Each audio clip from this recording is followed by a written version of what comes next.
에레미야 12장 말씀. 어제에 이어 에레미야가 아나돗 자기 고향 땅에 있는 선지자, 제사장들, 또 뭐 자기 집안 사람들이라고 할 수 있고 가족들이라고도 할 수 있는데 그들이 자기를 싫어하고 자기를 죽이려고 한다라는 사실을 알게 되면서 기도하는 내용입니다. 오늘 1절에서 4절도 이제 그 기도가 이어지는데 에레미야가 하나님 앞에 변론할 때라고 그렇게 얘기함으로써 하나님 앞에 변론, 그러니까 따져 물었다라는 뜻입니다. 불평을 한다는 의미로도 볼 수가 있겠습니다. 왜 악한 자의 길이 형통하고 반역자가 다 평안함을 얻습니까? 그 무슨 이유입니까? 라는 식으로, 그러니까 자기는 하나님 앞에 바르고 진실하고 성실하고 온전한데 왜 내가 미움을 받고 저 사람들한테 도살장으로 끌려가는 양처럼 죽임을 당하는 그런 상황이 되고 저들은 오히려 의기양양하고 그렇습니까? 라는 것에 대한 원망이고 또 하나님 앞에 따져 묻는 것이라고 할 수 있겠습니다. 하나님 감찰하십시오. 나는 정말 한 점 부끄러움이 없고 흠이 없습니다. 그러나 그들은 정말 하나님께서 그들을 택해서 이 땅에 뿌리를 내리게 하셨고 하나님이 성장하게 하셨는데 그들의 입은 죽기에 가까우나 그들의 마음은 멉니다. 그러니까 말로는 그럴싸하지만 실제에 마음은 멀다라는 식으로 그들의 영적 상태를 지적을 합니다. 언제까지 이 땅이 슬퍼해야 됩니까? 온 지방의 채소가 말라버리겠습니다. 그러니까 온 지방의 채소라고 하는 건 그나마 이렇게 생명이 있는 여리여리한 생명들, 그러니까 아직 그나마도 살아있는 것들까지도 다 없어져 버릴 것 같습니다. 라고 그렇게 얘기합니다. 이제 이 땅에 그들을 끌어내셔서 좀 제거해 주십시오. 오히려 저들을 도살장에 끌고 가는 양처럼 하나님이 딱 뽑아서 그들을 뽑아다가 좀 제거해 달라고 그렇게 기도를 하는 내용입니다.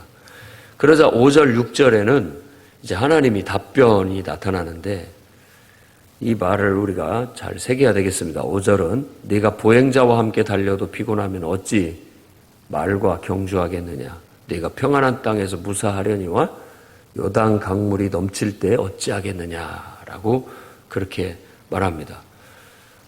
이제 어떤 우리가 주의 일을 하거나 또 예레미야의 심정이 지금 자기가 죽을 수도 있다라는 그런 당황스러운 상황, 사역을 하다 보면 그런 일들이 부딪히게 되거든요.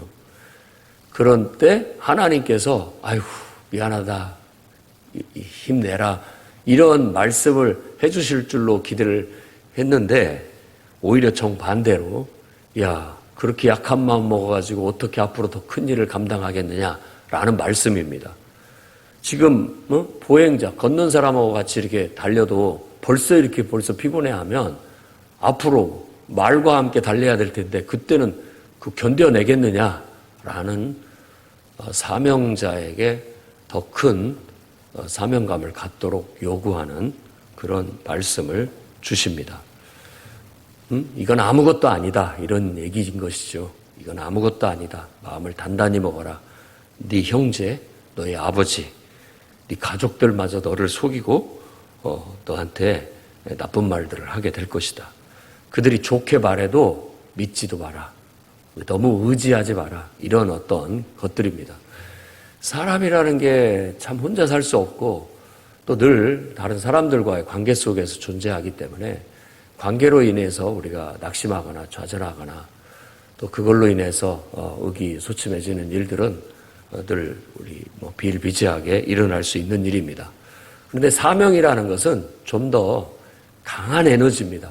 강한 에너지예요.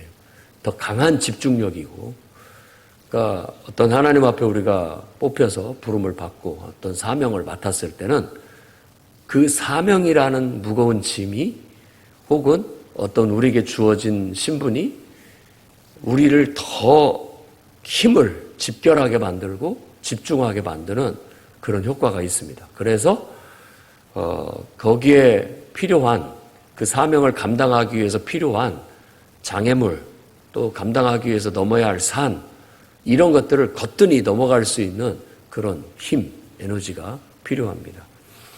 그러니까 사명의 길은 에레미야마저도 정말 힘들게 느꼈던 거라고 볼 수 있겠습니다. 자기 고향 사람들이 또 자기의 동족들이 혹은 제사장 집단들마저도 하나님의 말씀을 이해하지 못하고 그런 하나님 말씀을 전하는 자신에 대해서 거부하고 오히려 그런 소리 계속하면은 가만두지 않겠다, 죽이겠다 이렇게까지 나오는 것에 대해서 굉장히 낙심한 마음, 피곤하다는 것은 낙심이 됐다라는 그런 말입니다. 근데 이건 아무것도 아니니까 그런 것에 흔들리지 말고 정신 똑바로 차리라고 하는 것과 같습니다. 그래서 사명자들의 삶은 고통은 그냥 어려움, 방해, 낙심될 상황 이런 것들은 그냥 흔한 일이라고 여겨야 됩니다. 왜? 그건 당연해요. 왜냐하면 하나님은 살아계시고 우리가 살아가는 이 세상은 악하고 사탄이 역사하는 곳이기 때문에 그렇습니다. 그렇기 때문에 우리는 하나님의 사명자로서 하나님의 일을 해나가는 데 있어서 사람들의 방해 그리고 온갖 사탄의 방해 이런 것들이 있을 거라는 건 예상해야 되고 각오해야 되고 그것들을 단단히 마음을 먹고 싸워서 이겨 나가야 됩니다. 우리가 그런 우리를 대적하는 무리들 혹은 나에게 낙심케 하는 어떤 사람들, 말들 이런 것에 매이면 그런 것에 집중을 하면 한 걸음도 나갈 수가 없습니다. 그것들이 우리를 올가매는 그 족쇄 같은 것이 돼버려요. 어떻게 이겨내야 되느냐? 히브리서 말씀처럼 믿음의 주요 온전케 하시는 이 예수를 바라보라. 우리의 이 경주, 이 다름질에 자꾸만 사람들한테 매이고 말에 매이고 이것에 매이고 이런 환경에 매이고 이것 때문에 못하고 저것 때문에 못하고 이것 때문에 불평이고 저것 때문에 불평이고 그런 것들에 신경을 쓰면 아무것도 못하는 거죠. 그냥 온실 속에서 화초처럼 그냥 자라야 되는 것이죠. 그러나 그런 모든 것들이 있다 할지라도 그래도 할 수 있고 저래도 할 수 있고 이래도 할 수 있고 하는 그런 마음을 가질 수 있는 것은 우리가 사명에 집중하기 때문에 그렇습니다. 하나님께 집중을 하고 하나님 말씀에 집중하는 거예요. 다른 건 크게 생각지 않은 겁니다. 하나님 해라고 했으니까 그냥 하는 겁니다. 그냥 하기로 계획했으니까 그냥 하는 겁니다. 다른 이유가 없어요. 그냥 단순하게 사명에 초점을 맞추고 목표에 초점을 맞추고 장애물이 있으면 넘어가면 되고 문제거리가 있으면 헤쳐나가면 되는 거예요. 그런 걸 가지고 하지 말자, 못한다, 다른 어떤 것들을 찾자 이런 것들은 별로 그렇게 큰 의미가 없습니다. 왜냐하면 그렇게 해도 또 문제는 있고 저렇게 해도 또 방해는 있고 다 완벽할 수는 없기 때문에 그런 거예요. 사명자들은 늘 낙심할 상황에 처해질 수도 있다라는 걸 늘 기억해야 되고 그 모든 것들을 이겨낼 때 그 사명은 완수될 수 있다라는 겁니다. 여러분이 가장 여러분 편이라고 생각하고 여러분에게 가장 친근하고 친밀하게 대하는 가족들이 여러분들을 가로막는 그런 일들까지 겪게 될 겁니다. 그것마저도 하나님을 바라보고 말씀으로 극복해내야 사명자의 길을 갈 수 있는 겁니다. 그래서 제자 훈련을 배웠고 또 제자도에서도 가르치는 것처럼 너희가 나를 따르려거든 네 십자가를 지고 나를 따라야 된다. 그리고 부모나 형제나 자매나 처자나 모든 것들을 미워하지 아니하면 내 제자가 되지 못한다라고 그렇게 얘기했습니다. 다시 얘기한다면 그 강조법인데 나보다도 그것들을 앞세우면 내 제자가 되지 못한다라는 거죠. 오직 우리 눈에는 자꾸만 우리의 시선을 흐트러뜨리고 다른 것들에 신경 쓰이게 만드는 우리 것을 단순화해서 100% 하나님 앞에 초점을 맞추고 나아가면 그 모든 것들이 다 없어지는 게 아니라 내 눈에 의식이 되지 않을 뿐입니다. 그냥 넘어갈 수가 있게 되는 것이죠. 그래서 하나님이 크게 보이고 문제거리들이 작게 보이고 그런 어떤 사명자의 집중력을 발휘해서 나아갈 수 있기를 바랍니다. 자, 7절에서부터 13절까지는 이제 하나님의 탄식이 나오고 하나님의 분노에 대한 얘기를 하고 있습니다. 내가 내 집을 버리겠다. 내가 마음으로 사랑하는 것을 원수의 손에 넘겨주겠다라고 결정하신 겁니다.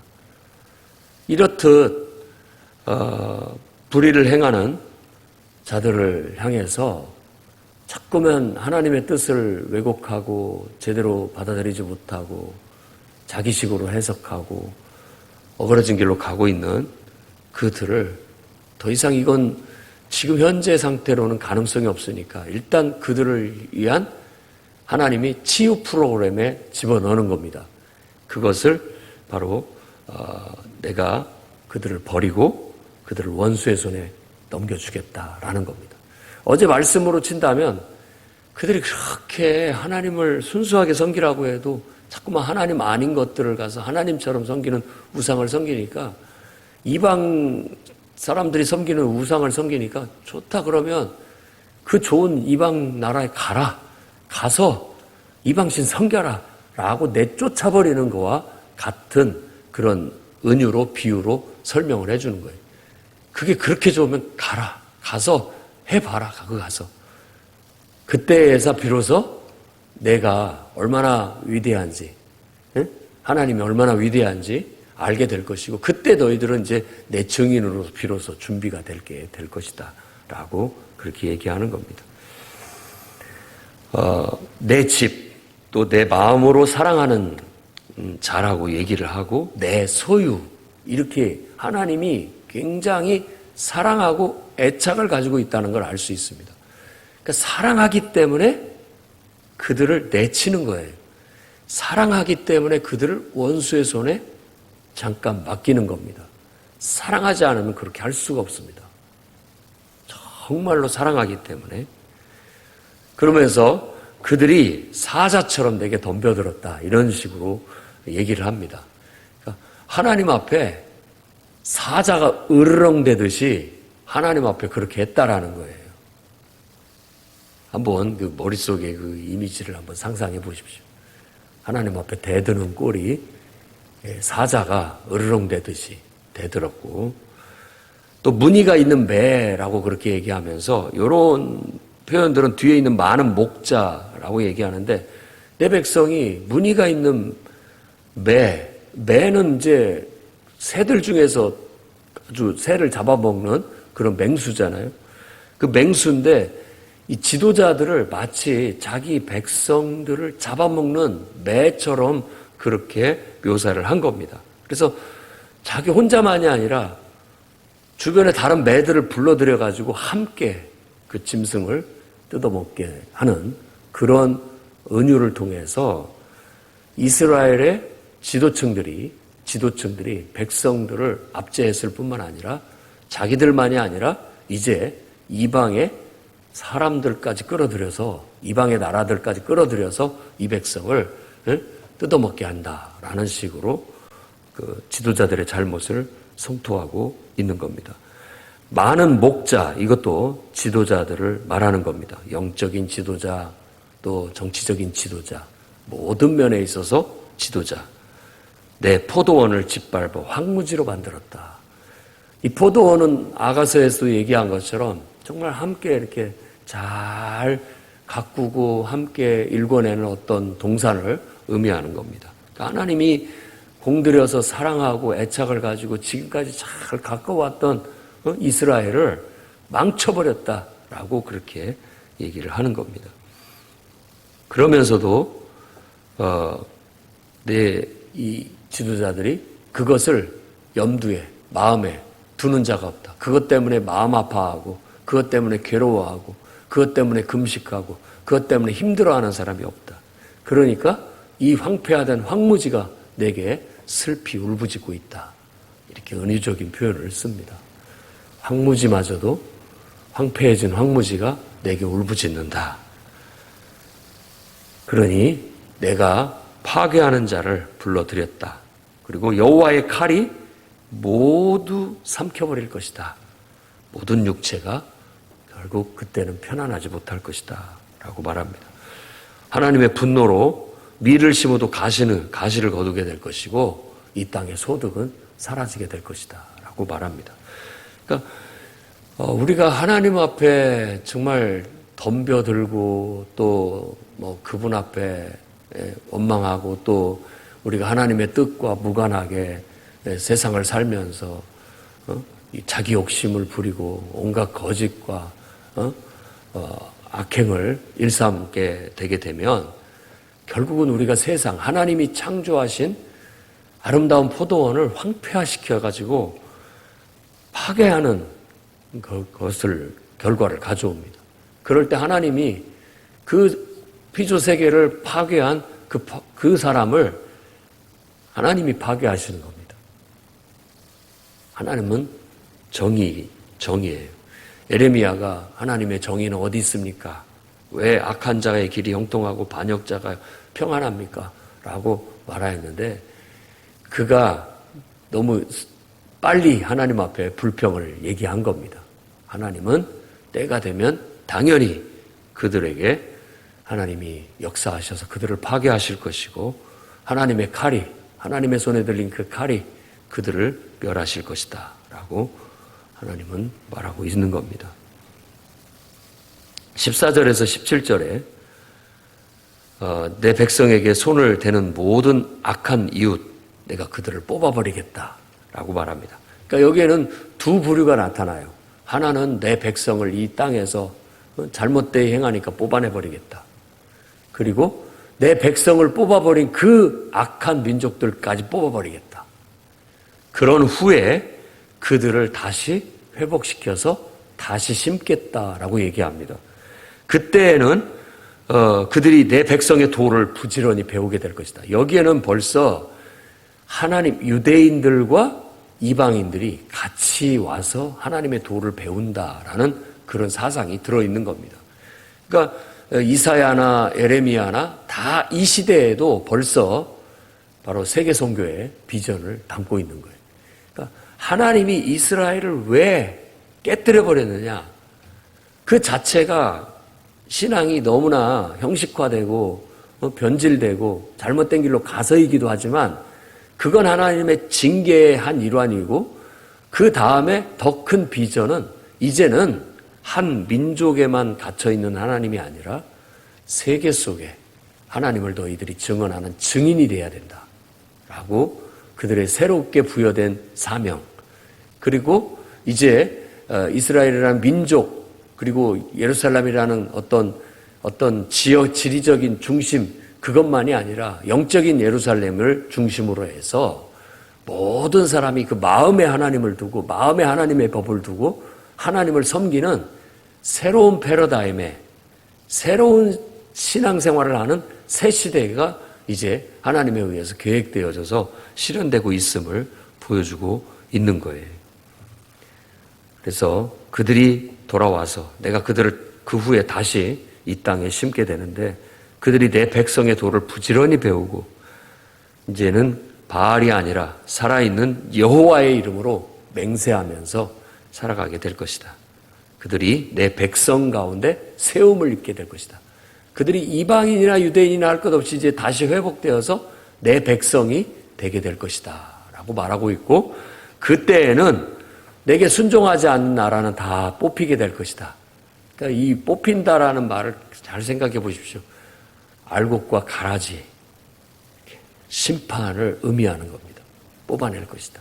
그래서 성경은 이제 최후의 심판 결국 예수 그리스도를 통해서 이 말씀은 성취되어지게 되고 모든 유대인이나 이방인이나 다 같이 예수 그리스도 안에서 하나님의 백성이 되는 새로운 시대가 열리게 되었고 이제 그럼에도 불구하고 예수님을 믿지 않고 복음을 받아들이지 않고 하나님을 인정하지 않는 자들은 최후에 하나님께 뽑힘을 받게 되는 심판을 당하게 될 것이다 라고 말하고 있는 겁니다.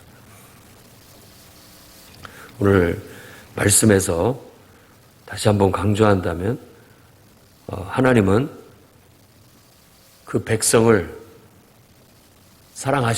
너무나도 사랑하셔서 그 백성들 때문에 상처받을 각오를 하고 계시다는 것. 그것처럼 우리도 하나님 앞에 하나님의 은혜를 입어 하나님의 일꾼으로 부름을 받고 사명을 받았을 때에는 우리도 상처받을 각오를 해야 된다는 것. 고난받을 각오를 하고 따라가야 된다는 것. 결국은 때가 되게 되면 하나님은 정의를 실현하게 될 것이고 하나님의 나라가 궁극적으로 이루어져 모든 사람들이 하나님을 인정하고 하나님을 섬기는 하나님 나라, 하나님 백성들이 이루어지게 될 것이라는 겁니다. 악은 항상 사람에게 상처를 주게 돼 있습니다. 이 땅에 살아가면서 상처받지 않고 살아간다는 건 불가능합니다. 오히려 그리스도를 위하여 우리가 상처받는 것을 그리스도의 남은 고난에 참여하는 영광으로 생각하고 여러분들이 이 땅에서 감당해야 할 사명을 위해서 오늘 또 낙심하지 마시고 당연히 고난도 함께 받아야 된다라는 믿음을 갖고 달려나가셔서 승리하시기를 주의 이름으로 축원합니다.